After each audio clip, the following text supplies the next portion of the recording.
جاہلیت کے افق پر جس زمانے میں محمد صلی اللہ علیہ وسلم بن عبداللہ جوانی کی منزلوں سے گزر رہے تھے، تمام دنیا کا ماحول انتہائی خراب، گندا، پست سیرت و اخلاق کے اعتبار سے مریض اور خدا ناشناس تھا۔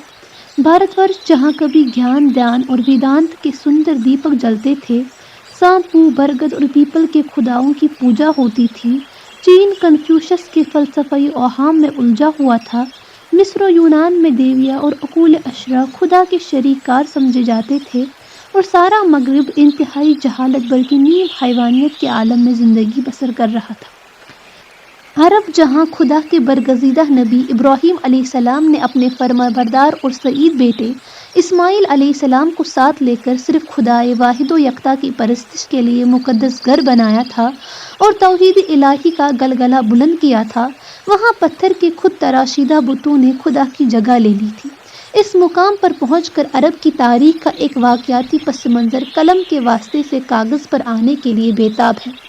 حضرت اسماعیل علیہ السلام نے مکہ کے بنو جرہم قبیلے میں شادی کی تھی اور یہی ان کے سسرال والے کعبہ کے متولی بن گئے اور بہت دن تک اس منصب جلیلہ پر فائز رہے، مگر آگے چل کر زمانے نے پلٹا کھایا، حالات بدل گئے اور کعبہ کی تاریخ نے پچھلے ورق کو موڑ دیا۔ مکہ کا ایک باشندہ ربیعہ، جو تاریخ میں عمرو بن لحی کے نام سے یاد کیا جاتا ہے، بہت زور پکڑ گیا۔ آدمی دولت مند تھا، اس لیے اس کے بیف و خواہ پیدا ہو گئے۔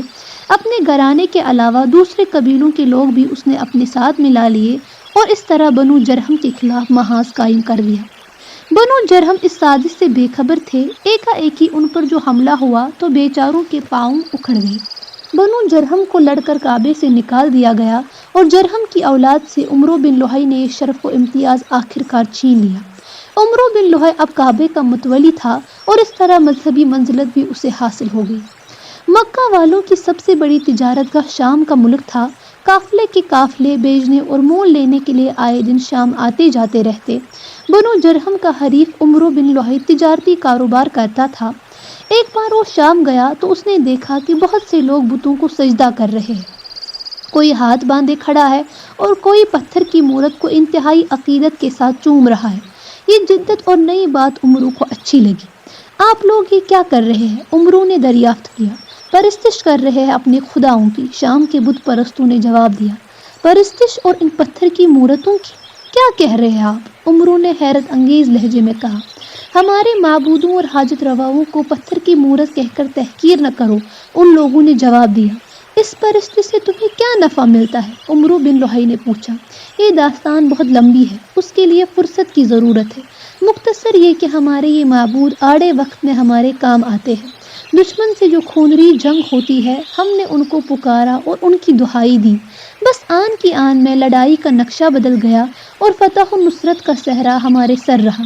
انہی کی برکت سے مینہ برستا ہے اور قحط دور ہو جاتا ہے، یہ بیماروں کو شفا دیتے ہیں۔ اور شام کے بت پرستوں کی بات کاٹ کر عمرو انتہائی بےتابی کے ساتھ بولا، تو صاحبو، ان میں سے 2-4 معبود مجھے بھی عنایت فرما دیجیے۔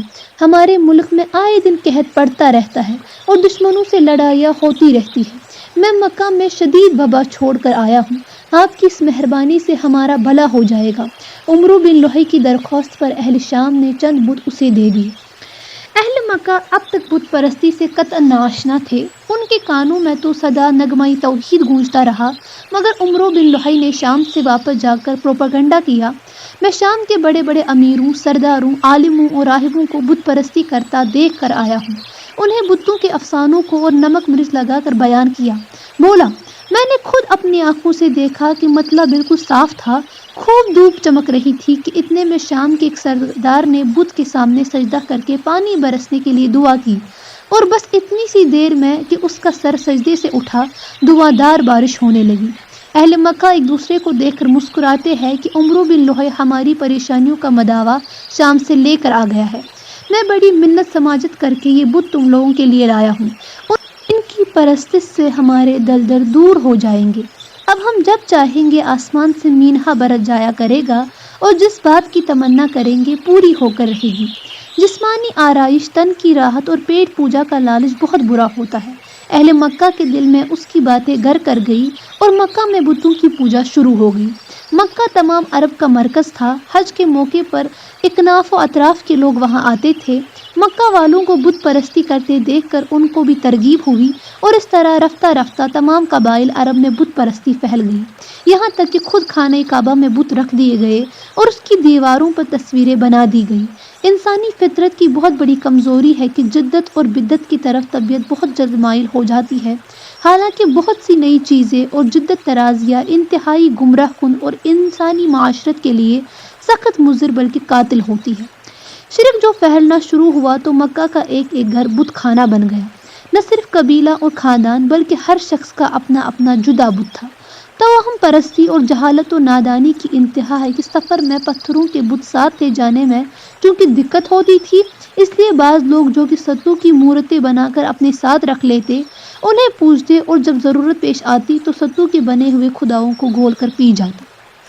امن میں کواکب پرستی کا زور تھا۔ حمیر کا قبیلہ سورج کی پرستش کرتا تھا، کنانہ کا مہتاب خدا تھا اور اسی طرح دوسرے قبیلوں اور علاقوں میں عطارد اور زہرہ و مشتری کی پوجا ہوتی تھی۔ کہانت، جھاڑ پھونک، ٹوٹے ٹونکے اور جادو کی بھی خوب اشاعت تھی۔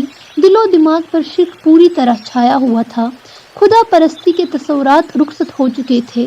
ورقہ بن نوفل جیسے دو چار اہل بصیرت اور خدا شناسوں کے سوا سارا عرب ہدایت کی روشنی سے یکسر محروم ہو گیا تھا۔ انسان کی سب سے بڑی بد نصیبی اور گراوٹ خدا ناشناسی اور اپنے خالق معبود سے دوری اور بیگانگی ہے۔ یہ تو عرب کے مذہب اور معتقدات کا عالم تھا، اب رہے اخلاق تو ایک خدا شناس قوم جو آخرت کے محاسبے اور عقوبت کے تصور سے یکسر عاری اور نابلد ہو، اس کو بد اخلاق اور معصیت آلود ہونا ہی چاہیے۔ جہاں اس خیال پر زندگی کی بنیاد ہو کہ کھایا پیا، چین کے مزے اڑائے اور جب وقت آیا مر گئے، پھر نہ کوئی زندگی ہے اور نہ کسی قسم کی باز پرست، بس جو کچھ ہے یہی عالم کون و فساد اور دنیائے رنگ و بو کی زندگی ہے، وہاں پاک بازی اور نکوکاری کی جگہ فسق و فجور اور سیاہ کاریاں پائی جائے تو اس میں حیرت کی کیا بات ہے۔ عرب بہت شجاع، بہادر، جری اور بے باک تھے، مگر شجاعت کا سارا زور آپس کی خون ریزیوں اور معرکہ آرائیوں میں صرف ہوتا تھا۔ کسی شخص کا اونٹ دوسرے کی چراگاہ میں چلا گیا، بس اتنی سی بات پر خون خرابہ ہو گیا۔ گھوڑ دوڑ میں کسی کا گھوڑا دوڑ شروع ہوتے وقت مقررہ حد سے ذرا آگے نکل گیا، اس پر تلواریں نیام سے نکل آئی اور انسانوں کے خون سے زمین لالہگو ہو گئی۔ پھر ان لڑائیوں کا سلسلہ انتقام در انتقام کی صورت اختیار کر لیتا اور صدیوں تک قبیلوں میں چشمک رہتی۔ خون ریزی اور قتل و غارت گری عربوں کے لیے کھیل تھی، انسانی جان کی ان کی نگاہ میں کوئی قدر و قیمت ہی نہ رہی تھی۔ جیسے درختوں کی ڈالیاں اور گھاس کی پتیاں کاٹ دی اور مسل دی جاتی ہے، بالکل اسی طرح وہ ثقافت پیشہ بھی ایک دوسرے کا گلا کاٹ کر کسی طرح کی پشیمانی اور ندامت و افسوس کا اظہار نہ کرتے تھے۔ انسانوں کے جسم ان کے نزدیک مٹی کے گھروندے تھے، جب چاہا توڑ پھوڑ ڈالا۔ شراب ان کی گٹی میں پڑی تھی، شرابیں پی کر ناچتے، گاتے بجاتے اور بدمستیاں کرتے۔ ساگر و مینا اور بادہ و شاہد ان کی زندگی بن گئے تھے۔ ان کے ایک مشہور شاعر کو جب قتل کی سزا تجویز ہوئی اور اسے پوچھا گیا کہ تم کس طرح قتل ہونا چاہتے ہو، تو اس نے تمنا ظاہر کی کہ خوب شراب پی کر جب میں انتہائی مست و بے خود ہو جاؤں تو میری فصلیں تیز اور گہرے نشتر سے کھلوا دینا، یہاں تک کہ خون ٹپکتے ٹپکتے مجھ میں جان باقی نہ رہے۔ ان میں ایسے شقی القلب بھی تھے جو اپنے دشمنوں کو قتل کرنے کے بعد ان کی کھوپڑیوں میں مزے لے لے کر انتہائی فخر و غرور کے ساتھ شراب پیتے تھے۔